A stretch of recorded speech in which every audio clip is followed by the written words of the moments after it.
Namaskar and welcome to the second session of Financial Management.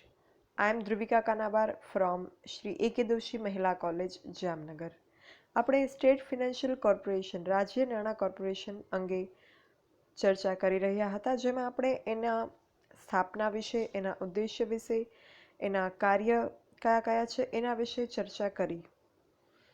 હવે આપણે એના નાણાકીય સાધનો એટલે કે એના ફિનાન્શિયલ સોર્સિસ કયા કયા છે એના વિશે વાત કરવાની છે. એસએફસી આ જે કોર્પોરેશન છે એની મૂડી ઓછામાં ઓછી 50 લાખ અને વધુમાં વધુ 5 કરોડની હોઈ શકે.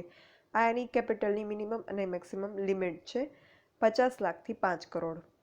કોર્પોરેશનના શેર રાજ્ય સરકાર, રિઝર્વ બેંક, સહકારી બેંક, વીમા કંપની, અન્ય નાણાકીય સંસ્થાઓ અને વધુમાં વધુ 25% રકમ જાહેર જનતા ખરીદી શકે.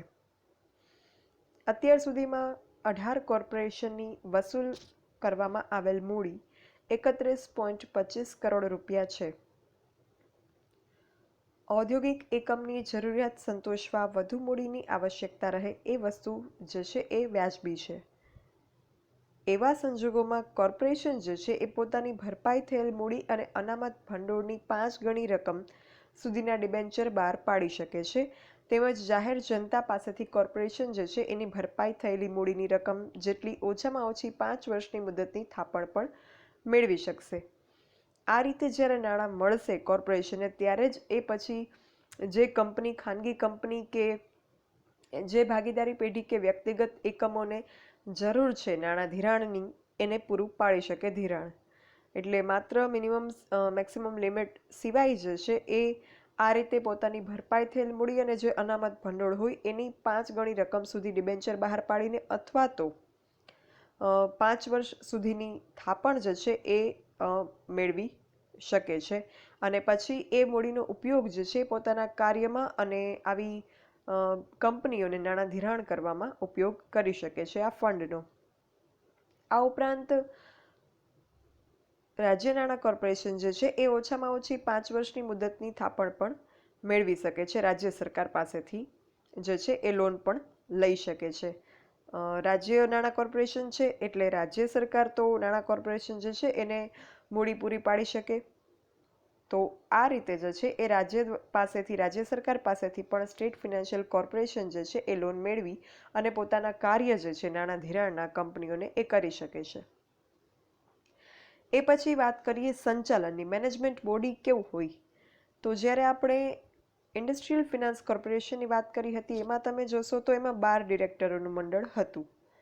એમાં જે છે કઈ રીતે સ્વતંત્ર ડિરેક્ટર અને નોન એક્ઝિક્યુટિવ ડિરેક્ટર્સ હોય એની વાત આપણે ત્યારે કરેલી હતી. અહીંયા રાજ્ય નાણાં કોર્પોરેશન જે છે સ્ટેટ ફિનાન્શિયલ કોર્પોરેશન, એમાં જે સંચાલન છે એ ઔદ્યોગિક નાણાં કોર્પોરેશનની સંચાલન પદ્ધતિ મુજબ જ થાય છે. અહીંયા 10 ડિરેક્ટરોનું મંડળ અને અધ્યક્ષ કોર્પોરેશનનું સંચાલન કરે છે.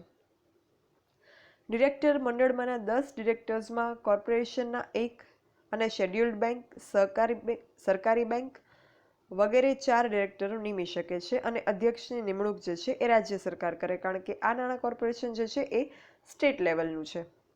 તો આ રીતે જે છે એ આ નાણાં કોર્પોરેશનનું મેનેજમેન્ટ, આ ડિરેક્ટર્સ 10 ડિરેક્ટરનું મંડળ, બોર્ડ ભેગું થઈ અને આ જે રાજ્ય નાણાં કોર્પોરેશન હોય એનું સંચાલન કરે છે. પછી કોર્પોરેશનની કાર્ય પદ્ધતિ કેવી છે?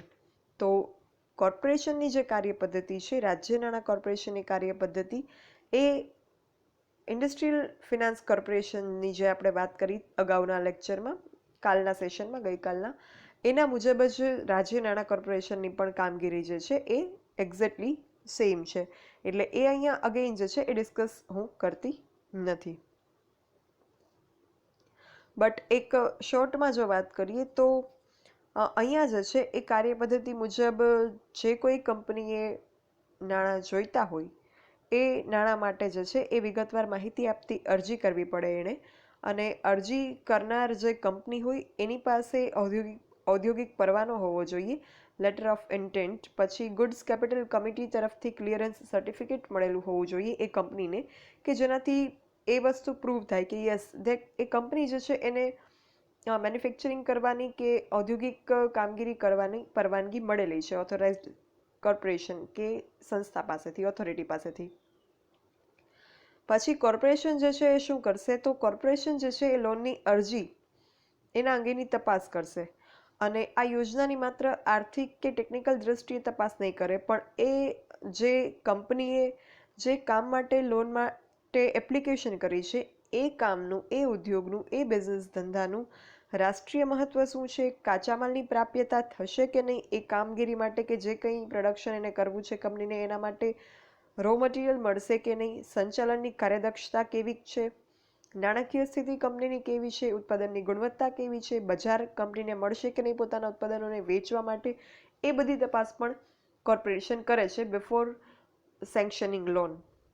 કે જેનાથી એ જે કંપની હશે એ કંપનીની સ્ટ્રેન્થ ખબર પડશે કે yes the company is eligible for getting loan and for manufacturing products and sell it in market. એ બધી બાબત જે છે એના અંગે તપાસ કરવામાં પછી જ્યારે ડિરેક્ટર મંડળને એમ લાગે કે બધી તપાસ થયા પછી બધું ઓકે છે, પછી જે છે એની લોન મંજૂર કરવામાં આવે. આ રીતે જે છે એ અહીંયા કામગીરી થાય છે. જે સેમ પ્રોસિજર ઇન્ડસ્ટ્રીયલ ફિનાન્સ કોર્પોરેશનમાં પણ હતી. પણ અહીંયા ફરક માત્ર ને માત્ર એટલો રહેશે કે ઇન્ડસ્ટ્રીયલ ફિનાન્સ કોર્પોરેશનમાં જે કંપની લોન માટે અરજી કરે છે એની વાત આવે ત્યારે માત્ર ને માત્ર પબ્લિક લિમિટેડ કંપની અથવા સહકારી મંડળીની વાત આવતી હતી. અને in this state financial corporation કે રાજ્ય નાણાં કોર્પોરેશનમાં જ્યારે કંપની લોન માટે અરજી કરે એની આપણે વાત કરીએ ત્યારે પબ્લિક લિમિટેડ કંપની અને સહકારી મંડળી જે આઈએફસીમાં હતું એની વાત નથી કરતા. અહીંયા આપણે વાત કરીએ છીએ ખાનગી કંપની, એકાકી વેપારી પેઢી અને ભાગીદારી પેઢી. આવી કંપનીઓને કે પેઢીઓને જ્યારે લોનની જરૂર પડે ત્યારે એ લોનની અરજી કરે છે. બસ એટલો જ ફરક છે, બાકી કાર્ય પદ્ધતિ જે છે એ ટોટલી ઔદ્યોગિક નાણાં કોર્પોરેશન જેવી જ છે. પછી વાત કરીએ કામગીરી અને મૂલ્યાંકન વિશે. સ્ટેટ ફિનાન્શિયલ કોર્પોરેશને શું કામગીરી બજાવી છે અને એનું મૂલ્યાંકન કે કેટલા અંશે જે છે એ સફળ થયું છે જે હેતુથી એની સ્થાપના કરવામાં આવી એમાં. જુદા જુદા રાજ્ય નાણાં કોર્પોરેશનની સ્થાપનાથી મધ્યમ કદના અને નાના પાયાના ઉદ્યોગોની નાણાકીય મુશ્કેલીઓ જે છે એ ઘણા ખરા અંશે ઓછી થઈ ગઈ. કોર્પોરેશને 1990-91માં રૂપિયા 1,848 કરોડની લોન મંજૂર કરી હતી. એમાંથી 1267 કરોડની લોન જે છે એ વહેંચવામાં આવી હતી. કોર્પોરેશને જે ઉદ્યોગોને લોન પૂરી પાડી એમાં કયા ઉદ્યોગોનો સમાવેશ થાય એની જો વાત કરીએ તો કોર્પોરેશને 90-91ના સમય દરમિયાન જે કોઈ ઉદ્યોગોને લોન પૂરી પાડી એ ઉદ્યોગોમાં rice mills, flour mill, oil mill, કાગળ, પૂઠા, સ્ટેશનરી, છાપકામ, ખાદ્ય પદાર્થોના સંગ્રહ કરતા ઉદ્યોગોનો સમાવેશ થાય છે. એટલે આ બધા જે બેઝિક ઇન્ડસ્ટ્રી છે કે જે નાના પાયાના ઇન્ડસ્ટ્રીઝમાં મોસ્ટલી આ જ બધા ઉદ્યોગોનો સમાવેશ થાય. તો એ બધા ઉદ્યોગો જે છે એને નાણાં ધિરાણ મળી રહે અને એ ઉદ્યોગો જે છે એ દેશમાં ઉત્પાદન પૂરું પાડી શકે એ માટે એમને જે છે એ લોન આપવામાં આવેલી હતી કે જેથી દેશમાં એ બધી વસ્તુનું ઉત્પાદન જે છે એ ગુણવત્તાયુક્ત અને ઓછા ખર્ચે થઈ શકે. કોર્પોરેશને 51 કરોડ રૂપિયાના ડિબેન્ચર અને 10.97 કરોડ રૂપિયાના શેરમાં પણ રોકાણ કરેલું છે. 1970માં રિઝર્વ બેન્કે એક વર્કિંગ ગ્રુપની રચના કરી હતી. એણે સપ્ટેમ્બર 1972માં પોતાના અહેવાલમાં જણાવ્યું કે ખાનગી ક્ષેત્રની કંપનીઓને કરવામાં આવતી ધિરાણની ટોચ મર્યાદા 10 લાખમાંથી વધારી અને 20 લાખ રૂપિયા સુધી કરવી, રિપેરિંગ માટે વર્કશોપને પણ ધિરાણપાત્ર ગણવું કે જેનાથી જે છે એ જ્યાં એકચ્યુઅલમાં મેન્યુફેક્ચરિંગ થાય છે એ વર્કશોપમાં એના રિપેરિંગમાં કોઈ નાણાંની જરૂર હોય તો કંપનીનું કામ અટકે નહીં. કોઈપણ કંપની કે સહકારી મંડળીની ભારતમાં અપાયેલી લોન કે લોન અંગેની બાહેંધરીની રકમની જે લિમિટ છે એ રૂપિયા 30 લાખથી વધારે હોવી જોઈએ નહીં કે જેનાથી એ લોકો બાહેંધરી જે છે એ મેળવી શકે ઇઝીલી. અને અન્ય પ્રકારની પેઢીની બાબતમાં આ રકમ જે છે એ 15 લાખથી ના વધવી જોઈએ.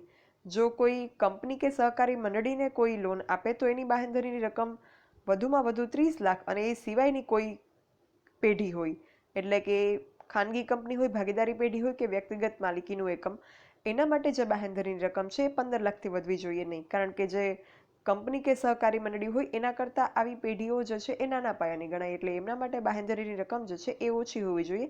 એટલે 30 લાખની અડધી માત્ર 15 લાખની લિમિટ જે છે અહીંયા રાખવામાં આવી, અને આ ભલામણ જે હતી એ વર્કિંગ ગ્રુપની એને સ્વીકારવામાં આવેલી છે.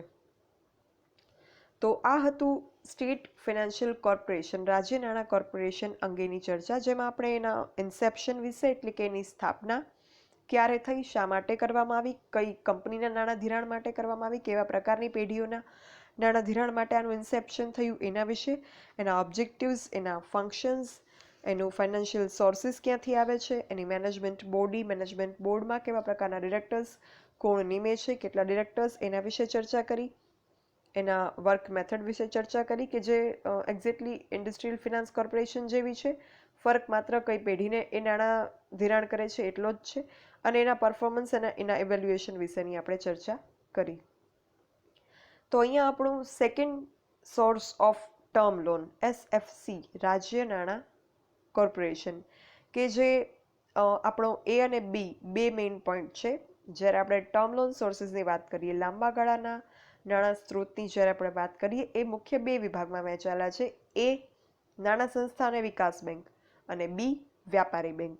એમાં નાણાં સંસ્થા અને વિકાસ બેંકમાં ઘણા બધા સબ પોઈન્ટ આપણે ડિસ્કસ કરવાના છે, જેમાંથી આપણે પહેલું ઔદ્યોગિક નાણાં corporation, industrial finance corporation, and second જે આપણે હમણાં ડિસ્કશન કમ્પ્લીટ કર્યું, સ્ટેટ ફિનાન્શિયલ કોર્પોરેશન, રાજ્ય નાણાં કોર્પોરેશન, એની ચર્ચા કમ્પ્લીટ કરી. હજુ પણ આપણે જે પોઈન્ટ એ છે નાણાં સંસ્થાઓ અને વિકાસ બેંક, ટર્મ લોનના સોર્સિસમાં જે પોઈન્ટ એ છે, એના હજુ પણ ઘણા બધા આવી સંસ્થાઓ એના સબ પોઈન્ટ્સમાં આવે છે કે જેનું આપણે જે છે એ ડિસ્કશન આગળ ઉપર કરતા રહીશું. Thank you. જો કોઈને કંઈ ડાઉટ કે ક્વેરી હોય, you can write me on this mail dbk.dhruvika@gmail.com. Thank you.